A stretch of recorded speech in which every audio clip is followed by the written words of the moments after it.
Girl, I know you like me. Come and be my wife, hey, can I do it like me? Hi guys, welcome to my first vlog. Before anything else, let me introduce myself. I am Venator's Cristobal Arior. The B is at English Stray A from Dinagat Islands, and I am 20 years of age, running 21 for this coming month of May. For today's video, which is all about or talks about the story that gives something and briefly explanation what is all about.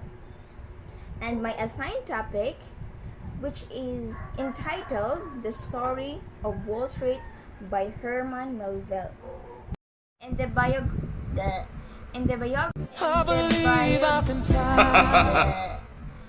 in the biography of the author of the story, Herman Milville, as a young man, he worked as a school teacher.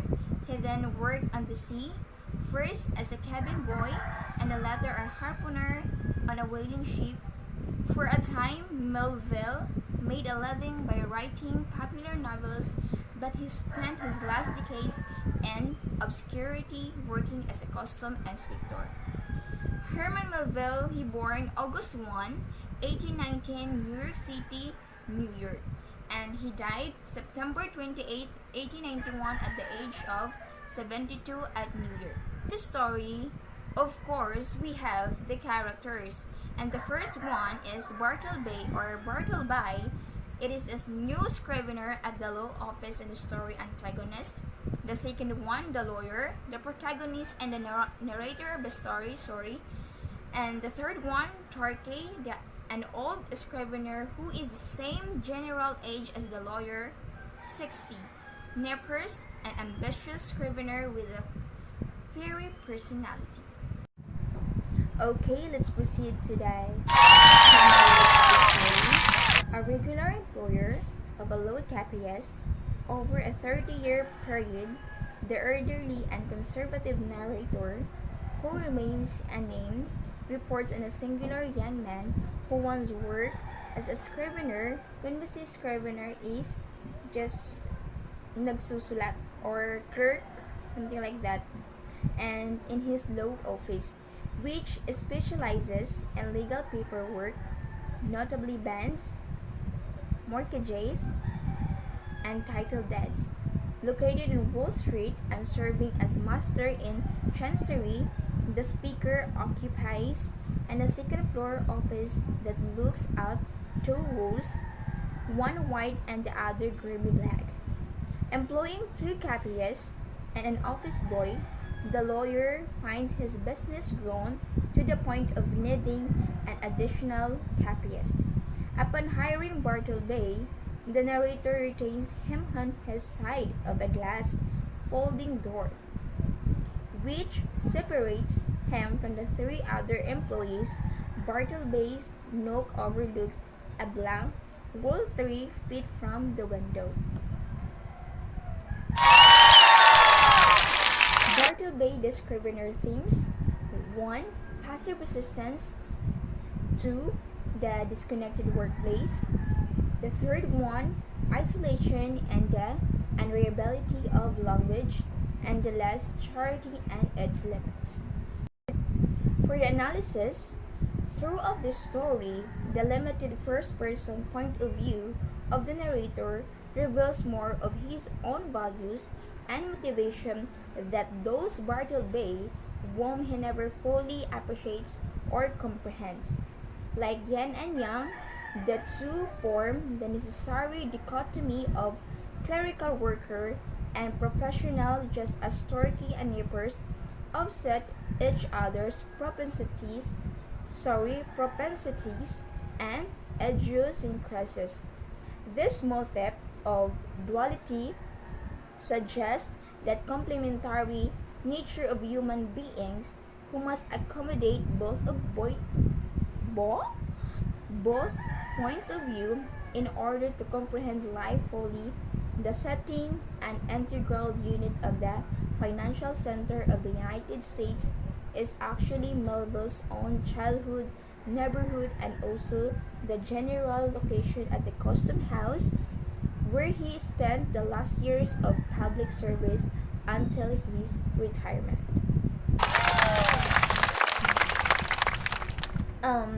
By the way, guys, I have here a few several questions that or furthermore explanation about the story of Wall Street. So, first question is, what does the Bartleby symbolize? What? So, death. Why is death? So, because Bartleby's employment in the dead letter office is the only personal detail revealed about him. The letters represent a wide spectrum of unrealized potential, both good and bad. So, for the second question, what is a dead letter office, Bartleby? So, what? So, the dead letter office is Milville portrayal of luster, occupation in society that required employees to do repetitive tasks. Unlike the dead letter office, if employees continue to purposely to do same tasks every day, they will not strive to do better. So for the third, what is the tone of the Bartleby the Scrivener? So for the tone, the story is written by the lawyer who is reflecting on his experiences with Bartleby. The tone is one of the interest, frustration, and regret motives: food, turkey, ginger nut, Bartleby's refusal and a refusal to eat. Oh, sorry guys. So, why does Bartleby refuse to work? Milville tries to prove that Bartleby, as his principles, cannot betray them. That is why he refuses to accept aid from the lawyer, because he thinks that this aid will destroy his principles and his lives. So, why does Bartleby say, "I would not like"? Why? And Bartleby doesn't say, "I will not leave." He says, "I prefer it not to," because he cannot get rid of Bartleby. He moves out of his own office. But Bartleby won't leave the elder and the next people who rent the office have Bartleby hanging around on the stairs. So, what was wrong with Bartleby? We are led to believe through the lawyer's phrases that he doesn't know with certainty that Bartleby suffers from despair. He starts off his job as a hard worker who impresses his new boss, the lawyer. Then he decides that he would prefer not to work. Why is Bartleby depressed? Why? So, the narrator, who remains unnamed, tells us the story of Bartleby's decline. At the first, he is a great worker, but later refuses to do his work. At the end of the story, Bartleby dies because he simply doesn't want to eat. It is clear that Bartleby is suffering from mental illness that is clearly clinical depression. What are dead letters? Something that has lost its force or authority without being formally abolished. A letter that is undeliverable,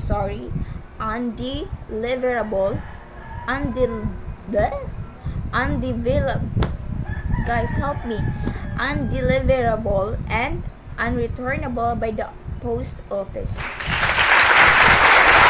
This Bartleby is a hero. He not only demonstrates his braveness in confronting the unfair society, using his willpower, but also shapes up the narrator's conscience. Bartleby is an idol. He is poor and homeless, but He takes charge of his will and uses it as a weapon to challenge the unfair society. Why did Bartleby go to jail? The lawyer says he has nothing to do with Bartleby, so the other lawyer says he'll take care of him. Bartleby is arrested as a vagrant and thrown in jail. Oh, okay. The lawyer visits him, but Bartleby refuses to speak to him. The lawyer arrange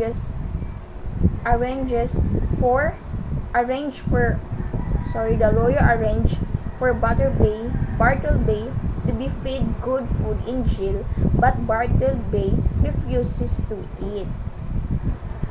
What does the line of Bartleby mean? Oh, Bartleby. Ah, humanity. And the very last sentence of Bartleby the Scrivener means that the lawyer is lamenting the sheer absurdity of Scrivener's existence. The lawyer has heard that Bartleby worked in the dead letter section of a post office dealing with letters meant for people now dead. Is Bartleby learn worth it? The price one pays is surely worth it. Wow! Because the quality Bartleby has been providing is perpetually improving. This can also be justified. Bartleby in January 2020 crossed a sale of over 1 million solution textbooks. This denotes how Bartleby is undoubtedly worth the pay.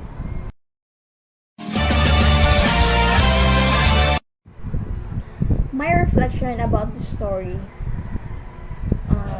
Generally, throughout much of Melville's narrative and Bartleby, the Scrivener, through the eyes of the lawyer, really only view Bartleby as an enigmatic figure, and other more so than a person. This comes to a head when the lawyer finds out on a Sunday morning that Bartleby has illegally taken up residence in his office, an act that would not doubt infuriate the average person. We are privy to the lawyer's thought process as his emotional response to the discovery evolves from pity to disgust.